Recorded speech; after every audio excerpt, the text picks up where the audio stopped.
My humble pranams to the lotus feet of Jagat Guru Adi Shankaracharya. My humble pranams to the lotus feet of my Sadguru Sri Mata Amritanandamayi Devi. My pranams to everybody. I wish a very happy Shankara Jayanti. Today I want to make certain statements so as to dispel certain misgivings in the life history or life story of Adi Shankara. As you are all aware, an Atma Jnani can call any information from anywhere in the world at any given point of time. I got certain experiences in my life when I encountered my own Guru, Sadguru. Few years ago, a mother and daughter came to me. The daughter was married in the recent past. However, after her commencement of marital life, the husband never showed any interest to lead a family life with her, and he was not even prepared to touch her. And the marital problem made the mother and daughter to come to me, and while discussing, the mother told that the marriage had been approved by my Sadguru Sri Mata Amritanandamayi Devi, and why that such a thing is now happening. Then I asked her, when the problem arose, have you informed the mother, Divine Mother, about this? They said no. Then I told them, you go and consult my Divine Mother, and if the problem is not solved, then you can come back. Then mother and daughter, they went to have a darshan of my Divine Mother, and they told their problems to the Divine Mother. Then Sri Mata Amritanandamayi Devi told the girl that your husband had a fear psyche about the sex. Somebody, when he was a small child, had created such a fear by some kind of atrocity being made on him when he was a child. And Amma told, you please take your husband to a psychologist who can advise him suitably. But immediately after getting the advice from the Divine Mother, the husband at that time was in Dubai. The wife made a call to the husband and told that the Divine Mother has told that he has got a fear psyche about the sex. Is it real? Then all of a sudden, that husband got flabbergasted because nobody was aware of that incident that took place in his life.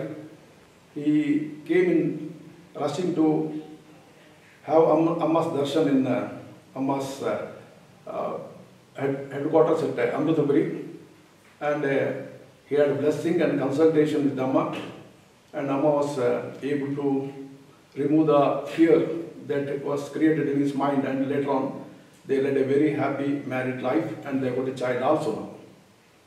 From this, what I can see, a Brahmajnani is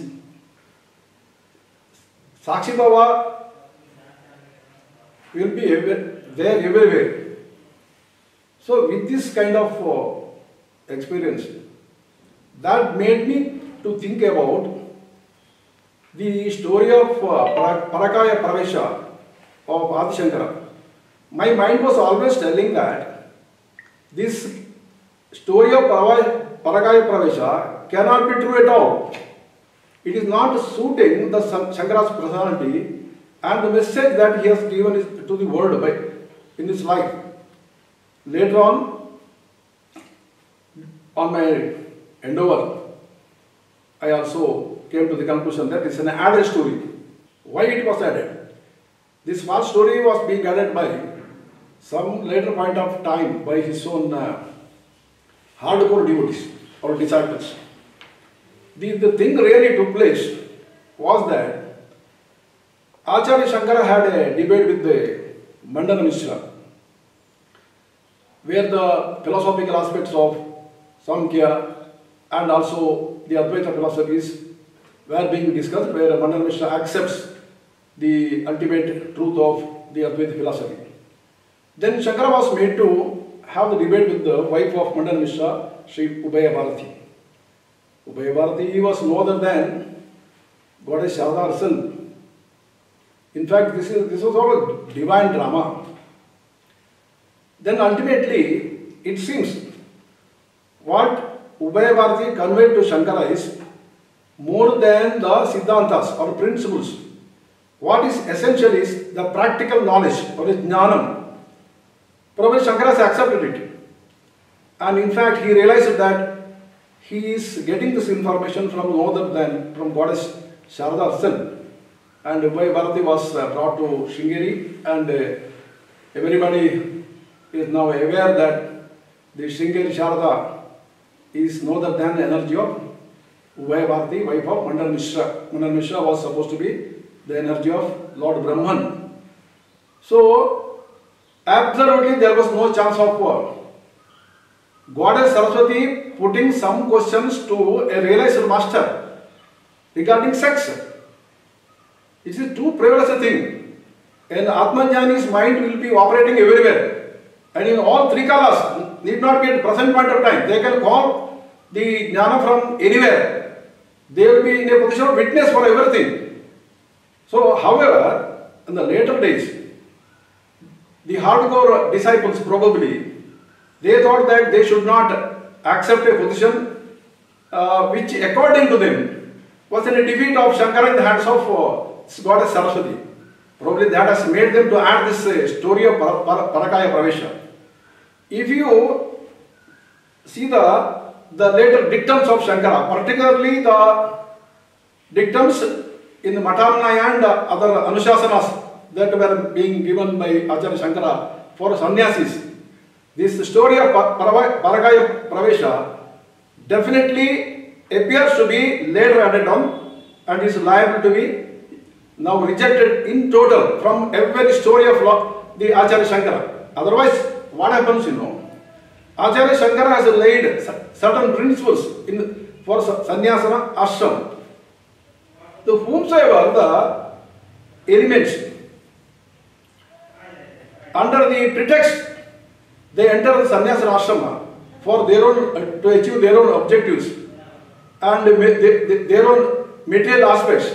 They will make use of the story to commit atrocity on women, and ultimately they will bring down the very name of the Sanatana Dharma. So it is the right time when in toto this story of Parakaya Pravesha has to be rejected. In some other cases also, where maybe a case of somebody suffering by some disease, or it may be a case of quarrel in the family, quarrel with the husband and wife. I referred many of them to Amma. No one has to inform her about the details. When somebody seeks the guidance from her, she is in a position to call the things from, not only from the present, from the past also. So the Atmajnani's mind, it will be operating everywhere. So it is high time that we reject this story of Parakaya Pravesha. Then another aspect which I want to emphasize is the aspect of Dvaita and Advaita. Now, Acharya Shankara had not only an experience of Advaita, he had also an experience of Dvaita. Acharya Shankara and Narada Maharshi, they were actually flying in Sukshma Rupam near Guruvayur on the day of Gita Jayanti. At that time, Narada Rishi has told he wants to witness the Utsavam, the festival in Guruvayur on the day of the Gita Jayanti or the Ekadashi of a particular month. Then Acharya Shankara told that he is not for all this idol worship. And if you are interested, you can go and see that festival like that. He told Narada Maharshi. Moment Acharya Shankara decided not to go for this festival of Lord Krishna, who was his Kuladeva. He lost his energy and he fell down at the feet of Lord, who was in a procession on that particular day around the temple, and he exactly fell down at the feet of Lord Krishna. Now, even if you go to Guruvayur temple, they will show the place where Shankara fell down.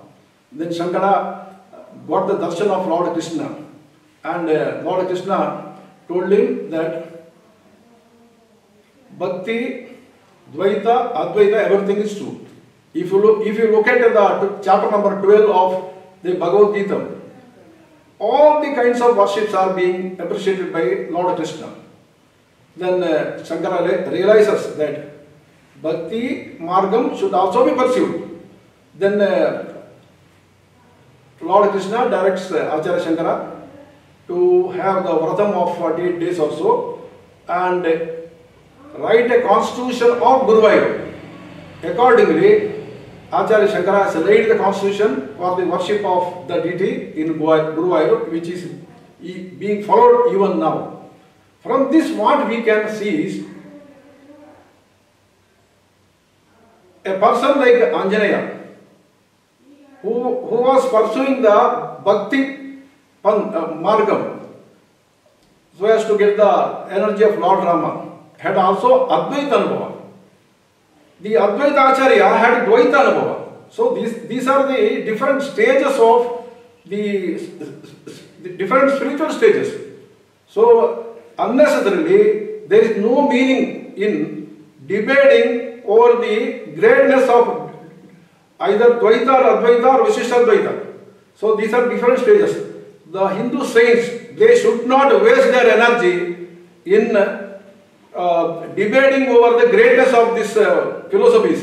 Whomsoever is actually have the feature to either to follow Bhakti Marga or the Marga of Vishishta Advaita or Advaita, they will have to select the same. The only thing is the Acharyas will have to convey the principles that are being given by their Sadgurus.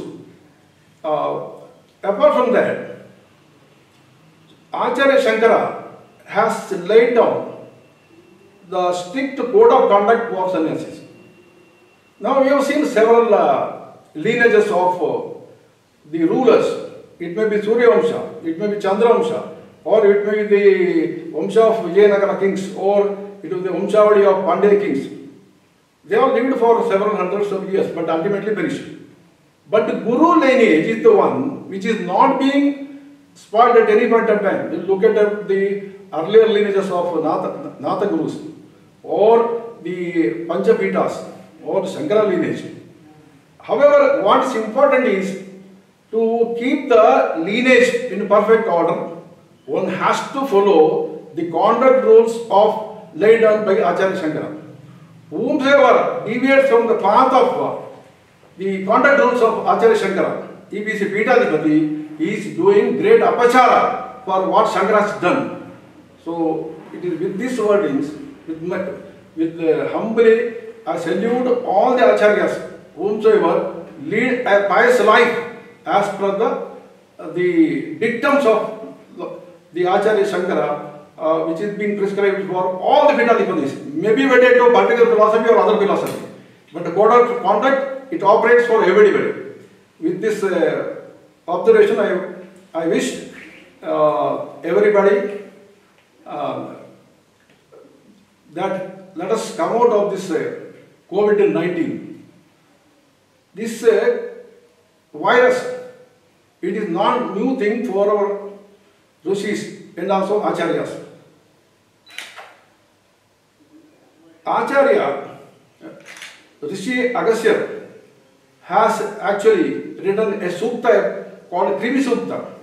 In Veda also you can find a lot of suktas in order to eradicate this kind of virus.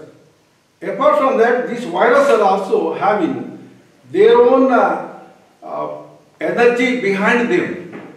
Now, we have to pray the goddess or god in order to eradicate and in order to protect ourselves from this kind of virus. In the life of my divine mother, Amrutanandamayi Devi, there was an incident. One leftist being set up by her own brother called Subhagan, he tried to kill her, who were against mother actually giving divine darshan to her devotees. The person with the knife, he came near Amma and he just raised his hand so as to stab her. When he was about to pounce on her, he had some kind of pain in heart, he fell down. Later on, he was removed to hospital. Amma herself was taking food to him for several days and ultimately succumbed.